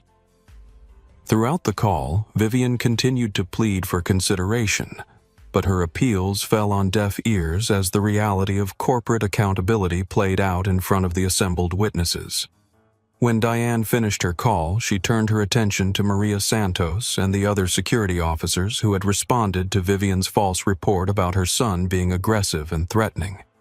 Officer Santos, she said, "I want to formally compliment you on your professionalism in investigating this situation and recognizing that my son was the victim, rather than the perpetrator of the problem here. However, I also want to make it clear that false police reports are a serious matter, and I expect that appropriate charges will be filed against Ms. Blackwood for misusing law enforcement resources and making false statements about my son's behavior." The implications of what had just occurred were beginning to sink in for everyone present, as they realized that they had witnessed not just an example of racial discrimination, but also the swift and decisive response of someone with the power to ensure that there were real consequences for that behavior. The viral nature of the incident meant that the story would continue to spread and generate discussion about discrimination, privilege, and accountability in ways that could influence corporate policies and social attitudes for years to come. The transformation of the Platinum Elite Lounge from a sanctuary of privilege into the epicenter of a corporate crisis was happening with breathtaking speed as Diane Mitchell's phone calls set in motion a cascade of consequences that would reshape careers, policies, and public perception in ways that no one present could have fully anticipated. Ashley Romano's live stream had exploded to over 1.2 million viewers as word spread across social media platforms that they were witnessing the real-time destruction of someone's career for discriminatory behavior, creating the kind of viral moment that defines conversations about justice and accountability in the digital age. Within minutes of Diane's first phone call, uniformed security officers began arriving at the lounge with clipboards and official-looking documents, moving with the efficiency of people who had handled corporate terminations before, but rarely under such public scrutiny. The contrast between their professional demeanor and Vivian Blackwood's increasingly desperate pleading created a stark visual representation of how quickly power dynamics could shift when behavior crossed the line from unprofessional to potentially criminal. Ms. Blackwood, said the lead security officer, a stern-faced woman named Janet Rodriguez, who had been with Skybridge Airlines for over 20 years and had seen her share of employee misconduct cases. "I'm going to need you to surrender your company identification access cards and any other airline property in your possession. You are being terminated for cause effective immediately, and you will need to be escorted from the premises." Vivian's hands shook as she fumbled with the lanyard around her neck, struggling to remove the identification badge that had represented her authority and status for the past 15 years. The symbolic nature of that moment was not lost on anyone watching, as the piece of plastic that had given her the power to discriminate against passengers was taken away in front of the very people she had tried to humiliate and exclude. "This isn't fair," Vivian said, her voice rising to a pitch that suggested she was on the verge of a complete breakdown. "I was doing my job. I was following the training we received about security threats and suspicious behavior. You can't destroy my entire career over one mistake, over one misunderstanding that got blown out of proportion by people looking for drama." But even as she spoke, Vivian seemed to understand that her protests were futile, that the viral nature of the incident and the involvement of Diane Mitchell had created a situation where the company had no choice but to take decisive action to protect its reputation and demonstrate its commitment to equal treatment of all passengers. The footage of her behavior was already being analyzed by news outlets and civil rights organizations, creating a permanent record that would follow her for the rest of her life. Janet Rodriguez continued with the termination process, with professional efficiency reading from a script that had clearly been used many times before, but never under such public circumstances. "Your final paycheck will be processed according to standard procedures. but please be advised that termination for cause means you forfeit all benefits including pension contributions, health insurance continuation, and any accumulated vacation time. You will also be added to the company's Do Not Rehire list, which means you cannot be employed by Skybridge Airlines or any of its subsidiary companies in the future. The crowd of passengers watching the proceedings was transfixed by the spectacle of immediate accountability, understanding that they were witnessing something rare in American corporate culture, a powerful employee being held responsible for discriminatory behavior in real time with genuine consequences that would impact her life for years to come. The viral nature of the incident meant that this moment would be preserved forever, serving as a powerful example of what could happen when prejudice collided with power and justice. Ashley Romano continued to provide commentary for her live stream audience, her voice carrying a mixture of satisfaction and amazement at what was unfolding in front of her. "You guys, this is incredible. We're watching corporate accountability happen in real time. This manager who spent an hour humiliating and discriminating against a paying customer just lost her job, her benefits, and her pension, and it's all being documented for the world to see. This is what consequences look like when there's nowhere to hide."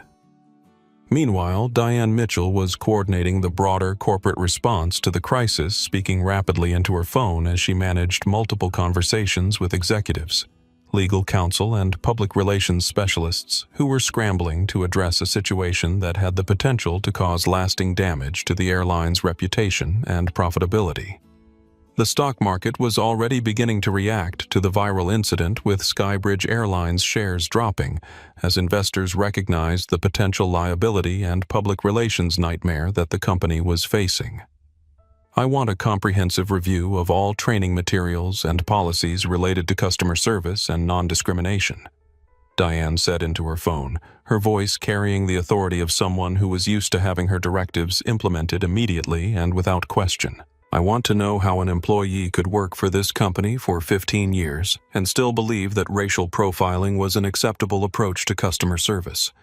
And I want recommendations on my desk by tomorrow morning for policy changes that will prevent this from ever happening again."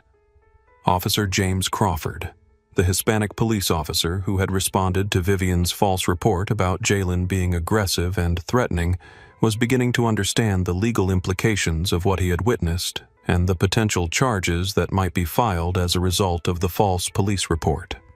As someone who had experienced discrimination himself, he was particularly disturbed by the way law enforcement had been weaponized against an innocent young man, and he was determined to ensure that appropriate charges were filed. "Ma'am," he said, approaching Diane with the kind of respectful professionalism that reflected his understanding of both her authority and the seriousness of the situation. "I want you to know that we take false police reports very seriously, especially when they involve potential civil rights violations. Based on what I've witnessed and the evidence that's been documented, we'll be filing charges against Ms. Blackwood for making false statements to law enforcement and potentially for filing a false report. There may also be federal charges related to civil rights violations." The mention of potential criminal charges seemed to push Vivian over the edge into complete panic, as she realized that the consequences of her actions might extend far beyond the loss of her job to include legal prosecution that could result in fines, imprisonment, and a permanent criminal record. The reality of what she had done was finally sinking in, and the confident authority she had displayed earlier was completely gone, replaced by the desperate pleading of someone who understood that her life was about to change dramatically for the worse. "Please," she begged, addressing her pleas to anyone who might show mercy. "I have children. I have a mortgage. I can't go to jail over this. I made a mistake, but I'm not a criminal. I'm not a racist. I was just doing what I thought was my job. You can't destroy my entire life over one bad decision." But the assembled crowd had heard her one bad decision play out over the course of an hour, had listened to her make assumptions based on race and appearance, had watched her lie to security and police about Jalen's behavior, and had seen her double down on her discrimination even when confronted with evidence that she was wrong. The idea that this was simply a mistake or misunderstanding was impossible to accept when there was so much evidence of deliberate bias and prejudice. Thomas Walsh, the retired teacher who had initially spoken up in Jalen's defense, approached Vivian with the kind of moral authority that comes from a lifetime of teaching young people about right and wrong. "Ma'am," he said, his voice carrying disappointment rather than anger, "what you've done here today isn't the result of one bad decision. It's the culmination of years of attitudes and assumptions that allowed you to look at a young man with proper documentation and see a threat instead of a human being. The consequences you're facing aren't punishment for a mistake. They're accountability for behavior that has probably affected many other people who didn't have the resources or support to fight back." Eleanor Walsh joined her husband, her expression reflecting the sadness of someone who had spent decades fighting against exactly this kind of discrimination in educational settings. "We've taught thousands of students over the years," she said, "and we've seen how prejudice and assumptions can crush young people's spirits and limit their opportunities. What you did to Jalen today was wrong, and the fact that it took his mother's position of power to get justice shows how many other victims of discrimination never get the accountability they deserve." The moral weight of the Walsh's words seemed to impact even some of the passengers who had initially supported Vivian's position, as they began to understand that the discrimination they had witnessed wasn't an isolated incident, but part of a broader pattern of behavior that had likely affected many other travelers who didn't have the connections or resources to demand better treatment. Robert Henderson, the businessman who had challenged Vivian's behavior from the beginning, was using his own phone to document the corporate response and the immediate consequences that were unfolding in front of them. As someone who traveled extensively for business and held status with multiple airlines, he understood the broader implications of what had occurred and the potential impact on the industry's approach to customer service and discrimination. "What we're witnessing here," he said, speaking to his own social media followers, "is proof that discrimination still exists in premium travel spaces, but also evidence that there can be real consequences when it's documented and brought to public attention. This should serve as a wake-up call for the entire aviation industry about the need to train employees properly and hold them accountable when they fail to treat all passengers with dignity and respect." Maria Santos was coordinating with other airport security personnel to ensure that the incident was properly documented and that all relevant evidence was preserved for potential legal proceedings. As someone who had worked in airport security for over 15 years, she understood the importance of maintaining detailed records when civil rights violations were involved, and she wanted to make sure that nothing was overlooked that might be relevant to federal investigators. "We're going to need statements from all witnesses," she announced to the assembled crowd, "and I want to make sure everyone understands that this incident will be thoroughly investigated by both local law enforcement and federal authorities. If you witnessed any part of what happened here today, please provide your contact information so that investigators can follow up with you if necessary." The professional manner in which Maria handled the situation stood in stark contrast to Vivian's increasingly desperate behavior, highlighting the difference between someone who understood their responsibility to serve the public fairly and someone who had allowed personal bias to override their professional obligations. The crowd's respect for Maria was evident in the way they responded to her requests, understanding that she was committed to ensuring that justice was served. As Vivian was escorted from the lounge by security personnel, her career and reputation in ruins, the passengers who remained began to process what they had witnessed and its broader implications for society and corporate accountability.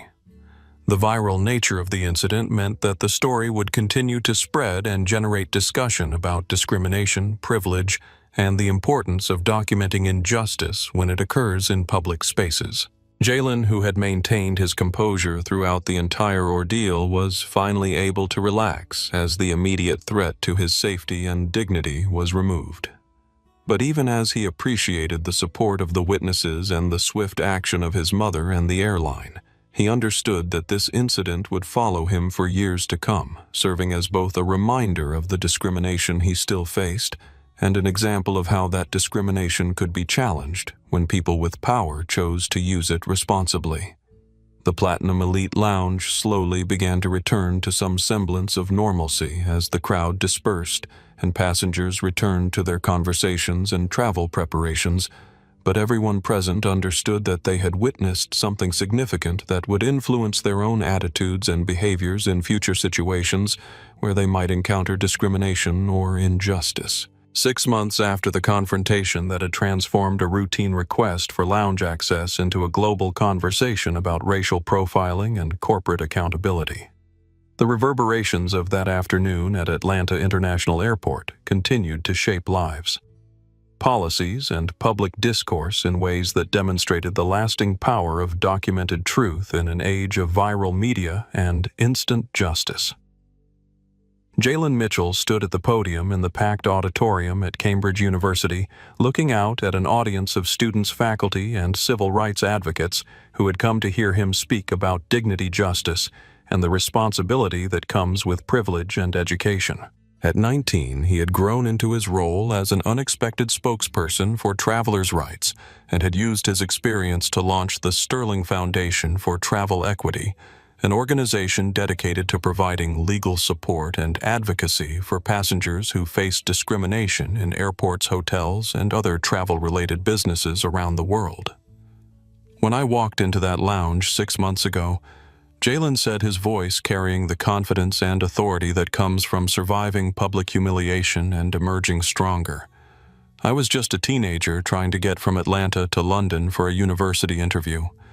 I had no idea that asking to be treated with basic human dignity would become a viral moment that would change my life and the lives of everyone involved. But what I learned from that experience is that individual acts of courage, even when they're not planned or intended, can create ripples that extend far beyond anything you could have imagined. The audience listened intently as he described the months that followed the incident. The media attention that had been both overwhelming and empowering, and the way he had chosen to channel his anger and frustration into positive action that could help other travelers who might face similar discrimination. He spoke about the dozens of cases the foundation had already taken on, from a Hispanic family denied hotel accommodations to an elderly Sikh man subjected to additional security screening based on his appearance, and the satisfaction that came from turning his own painful experience into a tool for broader social change. The most important thing I learned, Jalen continued, is that dignity is not something that can be granted or taken away by other people. It's something you carry within yourself, something that remains intact regardless of how others choose to treat you. But dignity without justice is incomplete, and justice without consequences is meaningless. What happened to me that day mattered not because I was the son of a powerful executive, but because every human being deserves to be treated with respect regardless of their background, their appearance, or their family connections. Meanwhile, in a small apartment in Queens that she could barely afford on her minimum wage salary from a late-night diner, Vivian Blackwood was watching Jalen's speech on her laptop, her face etched with the kind of exhaustion that comes from months of unemployment, legal battles, and social isolation. The woman who had once commanded respect and authority as manager of one of the most exclusive airline lounges in the country now worked graveyard shifts, serving coffee and cleaning tables, her fall from grace complete and seemingly irreversible. The criminal charges against her had been resolved through a plea agreement that included community service and sensitivity training, but the civil lawsuit filed by Diane Mitchell on behalf of her son had resulted in a substantial financial settlement that had forced Vivian into bankruptcy. More devastating than the financial consequences, however, was the social isolation that had followed her viral infamy as friends and family members distanced themselves from someone whose name had become synonymous with workplace discrimination and racial prejudice. As she watched Jalen speak about dignity and justice, Vivian found herself confronting the reality of what her assumptions and prejudices had cost not only him but herself and her own children, who had been subjected to harassment and social ostracism as a result of her actions. The confidence and authority she had once possessed had been replaced by a constant awareness that she was one internet search away from being recognized as the woman who had called police on an innocent teenager for the crime of existing in a space where she had decided he didn't belong.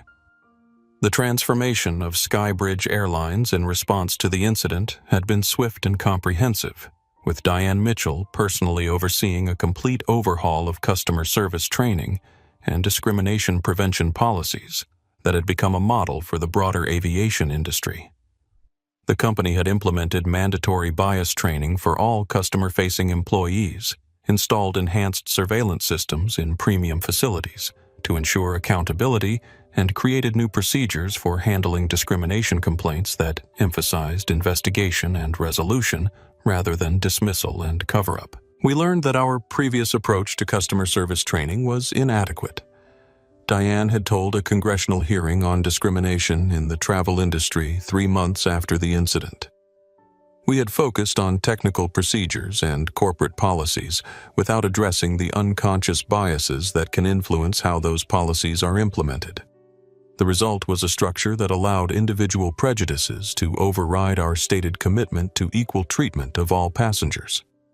The hearing had been one of several that followed the viral incident as lawmakers and advocacy groups used the documented evidence of discrimination to push for broader reforms in how the travel industry trained employees and handled complaints. Jalen's testimony before Congress had been particularly powerful as he described not only his own experience, but the dozens of similar cases that the Sterling Foundation had documented, creating a comprehensive picture of how discrimination continued to affect travelers of color despite legal protections and corporate diversity statements.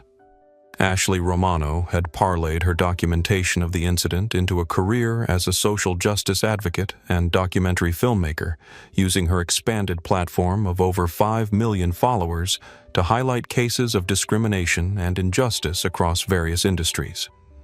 Her film about the airport incident, Dignity Denied: The True Cost of Prejudice, had won several awards and had been used in corporate training programs and college courses as an example of how individual actions could create widespread change when properly documented and publicized. What made this case different, Ashley explained in interviews about her work, wasn't that discrimination happened. That happens every day to people who don't have powerful family members or viral video coverage. What made it different was that all the elements came together to create accountability documentation, witnesses willing to speak up, corporate leadership willing to take action, and a victim who had the resources and support to demand justice, rather than simply accepting mistreatment. Maria Santos had been promoted to Chief of Airport Security Operations, her professional handling of the incident and commitment to fair investigation having earned recognition from both her superiors and civil rights organizations. She had used her new position to implement training programs that emphasized the difference between legitimate security concerns and discriminatory profiling, creating protocols that protected both passenger rights and genuine safety requirements. Officer James Crawford had become an advocate for police reform within his own department, using his experience as a witness to discrimination to push for better training on civil rights issues and the appropriate response to complaints that might be motivated by bias rather than legitimate security concerns. His testimony about how law enforcement could be manipulated into enforcing discrimination had been particularly influential in discussions about police accountability and community relations. The elderly couple, Thomas and Eleanor Walsh, had become unexpected advocates for civil rights, using their experience as witnesses to speak at community events and educational forums about the importance of bystander intervention when discrimination occurs in public spaces. Their moral authority as retired educators had given weight to their message that remaining silent in the face of injustice makes everyone complicit in perpetuating structures that harm vulnerable individuals. "We spent our careers teaching young people about right and wrong," Eleanor had said in a speech to a group of retired teachers, and what we witnessed that day reminded us that education doesn't end when you leave the classroom. Every time we see someone being treated unfairly and choose to speak up, we're teaching a lesson about what kind of society we want to live in. Robert Henderson had used his business connections and frequent traveler status to push for industry-wide reforms in customer service training and complaint handling, working with airline executives and travel industry associations to develop best practices that would prevent discrimination and ensure accountability when it occurred. His insider knowledge of the premium travel experience had made him an effective advocate for changes that would protect all passengers, while maintaining the quality of service that business travelers expected. As Jalen concluded his speech at Cambridge, he reflected on the unexpected journey that had brought him from a humiliating confrontation in an airport lounge to a position where he could advocate for justice and dignity for travelers around the world. The experience had been painful and traumatic, but it had also revealed the power that comes from refusing to accept discrimination and the importance of using privilege and platform responsibly when fighting for widespread change. The woman who discriminated against me lost her career, her reputation, and her financial security, Jalen said in closing. But punishment is not the same as justice. Justice means creating a world where what happened to me doesn't happen to others. It means building structures that protect dignity rather than destroying it. And it means understanding that each of us has a responsibility to stand up for what's right, whether we're the victim, the witness, or the person with power to create change. The lasting impact of that afternoon in the Platinum Elite Lounge had extended far beyond the individuals directly involved, creating conversations about unconscious bias, corporate accountability, and the responsibility of bystanders to intervene when they witness injustice. The viral nature of the incident had demonstrated the power of social media to create immediate consequences for discriminatory behavior, while also highlighting the ongoing need for education policy reform and cultural change in addressing prejudice and discrimination in American society. In the end, what had started as a simple request for lounge access had become a powerful reminder that dignity is not negotiable, that justice requires action rather than just intention, and that even in spaces designed to exclude and discriminate, truth and accountability can ultimately prevail when people choose courage over comfort and action over silence. What did you think about this incredible story of instant karma? Was the punishment for Vivian and the officers involved enough, or did they deserve even worse consequences? Let me know your thoughts in the comments below. I read every single one and love hearing your perspectives on these real-life justice stories. If this story of standing up to discrimination moved you, please hit that like button to help more people see this important message about dignity and respect. Share this video with anyone who needs a reminder that treating people with basic human decency isn't optional. It's a requirement for living in a civilized society. And don't forget to subscribe and ring that notification bell so you never miss our weekly uploads of real-life drama stories where justice prevails and people get exactly what they deserve. Until next time, remember to stay humble, treat everyone with respect, and never underestimate the power of standing up for what's right. I'll see you in the next one. Это другой, вот пишет, смотри. Militarynurse.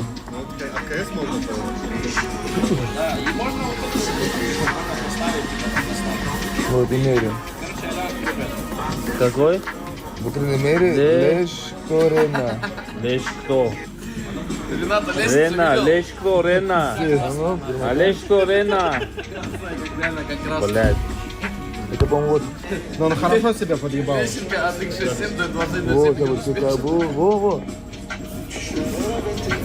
Вот, да, она. Сейчас. Сейчас записывай. Сейчас, подожди, музыка, да? Вот, отсюда, Вот пошел. отсюда. Вот она, пошел. Вот. Тык. Пошел. Дежаву. Можешь мне сказать, каких форм так здороваемся? Я не знаю. Я увидел просто. Давай, вставляй. Она хорошо подойдет. Ну, вставляй. Я кайфую, подожди. Ты неправильно так сделал. Неправильно. Там просто. Сколько набрал уже он? 2000. Лайков? Сейчас подожди, я тебе говорю, лям будет там.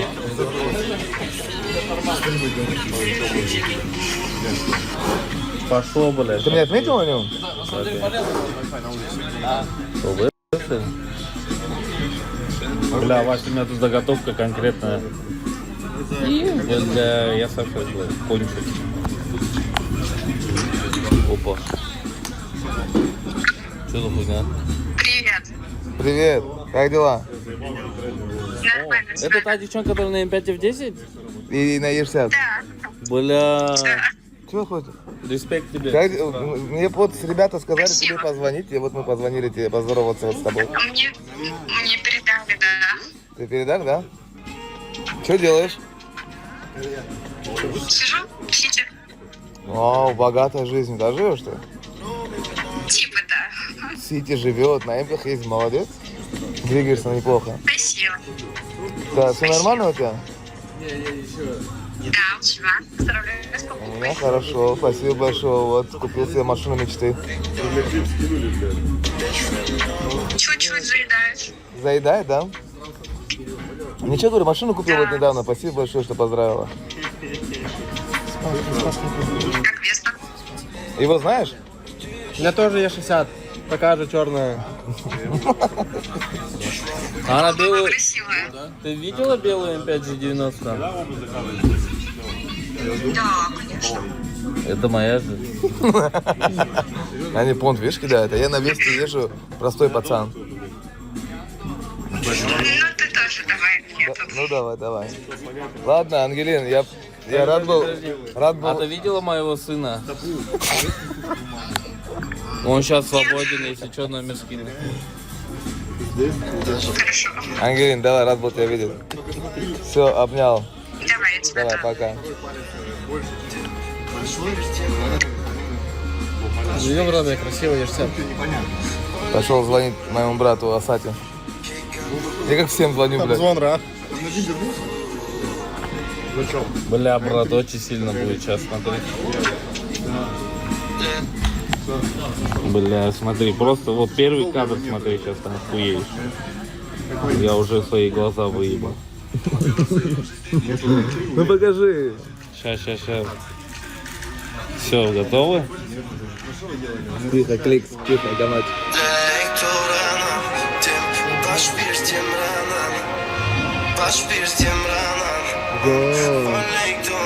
Ты надо ближе сделать, красавый. Ну какой? А, можно сделать. А ты не порезал, я понимаю? Не, я ж только накинул бит. Смотри. Бля, не выйду показывать. Давай, на, вырусь, 8 вечера уже. Да, брат. Где мои Е60? Там есть что, слышал? На этого тоже снял, смотри. Смотри, бля.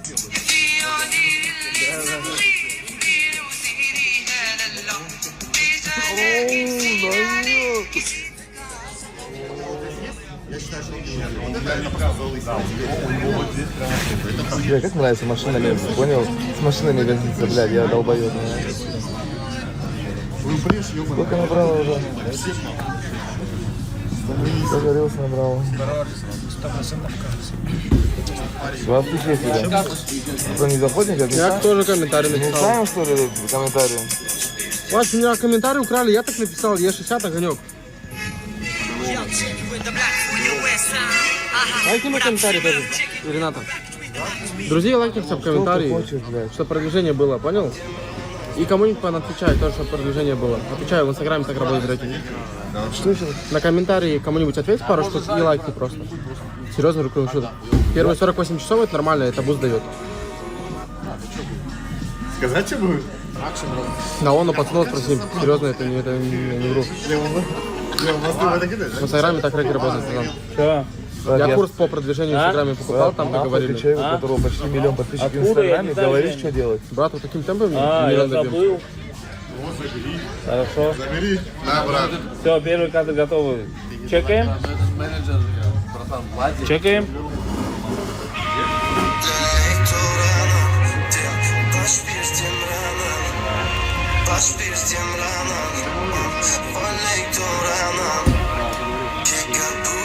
Да, на это ты...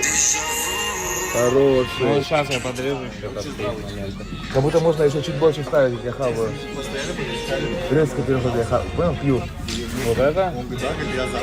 Да, мало кушаю, понял, на раз? Да, я хотя бы пару раз вкусил надо. Один укус, и потом есть снюс у кого-то? Снюс? Снюс есть? Снюс есть? Шукрам. А кто ее сделал? Снюс есть снюс? А вы что делаете? Вот вы что делаете здесь? Не буду ее делать. А? Я не говорю такого, не пизди. Я не буду делать, я сказал, вот это Тут взрослый пацан матерят. Как тебя? Бля, честно, я не сильно понял это столько раз. Алло. Реально, ну типа нет. Не понял?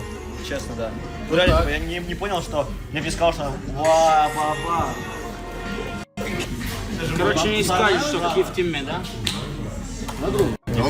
Ара, не пизди. Хара. Ара, не пизди. Хара. А Сатя, пацан позвонил, а Сатя он не берет. Он в инстаграме, что как, у меня нету, понял, номера его. Блин. Я уже не рядом с Вестой, тем более. Столько по 92, типа, едет чуть-чуть. Так, смотрим, насколько зашла сторис с машиной.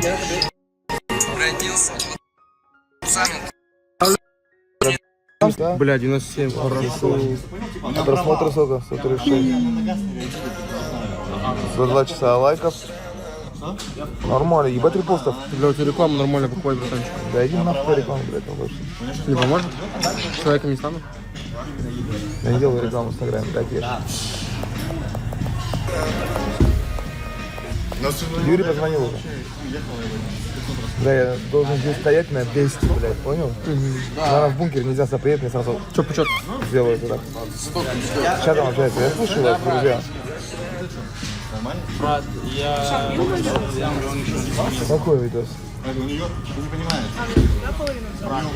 А, молодец. Залетела? Все, пацаны, молодежь. Пацаны, взрослые люди. Тут матерятся, давайте, подождите там. Правда завтра летит? Да, завтра. Давайте на улицу, братья. Хорошо? Да. Какой можно? Вася, один есть снюс. Есть у кого-то снюс? Давай, братиш. Давай, дружище, ты что за мощник, реально. Малой. О, брат, я сегодня с мелким же гулял. Я, короче, с ним игрался, и в моменте мне по работе что-то там написали. Надо было срочно ответить. Только сел вот так 2 минуты, брат, максимум. Может, минута. Смотрю, его нету и слушаю, как плачет, понял? Оборачиваюсь, он, блядь, залез к человеку этот, на качели, там, здесь 6-7 девочек каталось. Вот здесь разбил себя. Серьезно? Нормально прям. Я тоже дома она висит такая же. Подарила, поэтому Да.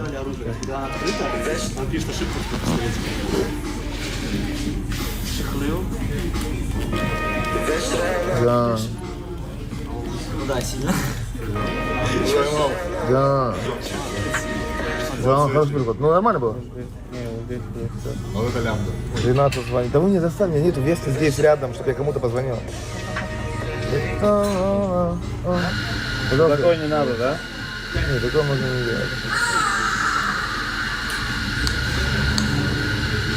Вот это, да, вот этот кадр